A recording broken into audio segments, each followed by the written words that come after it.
नाजरीन, आपका हमारे चैनल आग मऊ में खैर मकदम है। मैं हूं नौशाद अंसारी यादव। नाजरीन, मऊ शहर के थाना कोतवाली हल्का के तहत मोहल्ला भरोकापुरा में रात तकरीबन 8 बजे जावेद उर्फ पप्पू वल्द नूरुल हसन को भरोकपुरा का रहने वाला जमशेद उर्फ मिस्टर वल्द इश्तियाक ने चाकू से गर्दन पर हमला करके बुरी तरह से जख्मी कर दिया। हमले के बाद आसपास के लोग अहले खाना के साथ जिला अस्पताल ले गए, जहां पर डॉक्टरों ने जावेद को मुर्दा करार दे दिया। सानिया की खबर मिलते ही मौके पर कोतवाली पुलिस पहुंच गई और सानिया की तफ्तीश शुरू कर दी। जाए हादसे से मकतूल का चप्पल और उसके जिस्म से बहे खून पाए गए हैं।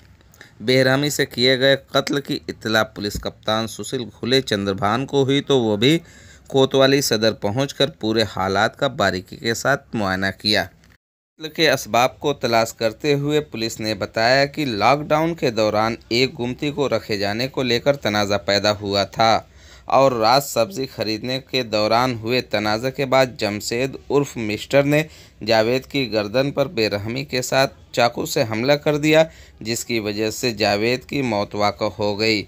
इस अंदोहनाक वाक़े से पूरे इलाके में सरासीमगी फैल गई है, तो वहीं पूरे मोहल्ले में मातम छा गया है। आग न्यूज़ के लिए मऊ से ब्यूरो की खास रिपोर्ट। जी सर, कैसी घटना अभी घटित हुई है? ये आज थाना कोतवाली क्षेत्र के मोहल्ला है भरोपुरा में, वहाँ जमशेद पुत्र इश्तियाक ने चाकू मारी और जिसमें एक व्यक्ति की मृत्यु हो गई और पहले उसको हम लोग अस्पताल ले गए। अस्पताल ले जाते ही उसकी मृत्यु हो गई। मुकदमा पंजीकृत किया जा रहा है, आगे की कार्रवाई की जा रही है। सर, मृतक कौन है, कितनी आयु थी और क्या उसी मोहल्ले का ही था?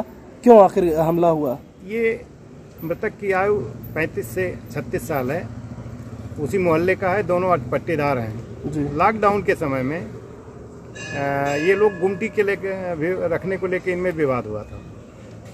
जो मृतक है इसके घर के सामने गुमटी रखना चाहता था, ये मना कर रहा था। उस समय गुमटी नहीं रख पाया था, तभी से इन दोनों में आपस में रंजिश थी। आज सब्जी लेते समय इनमें आपस में कुछ बात हुई और चाकू से हमला हुआ। सर, हमलावर अभी कहाँ है? हमलावर पकड़ने का प्रयास किया जा रहा है। सर, हमले में और कोई घायल? नहीं, ऐसा कोई घायल नहीं। ठीक सर।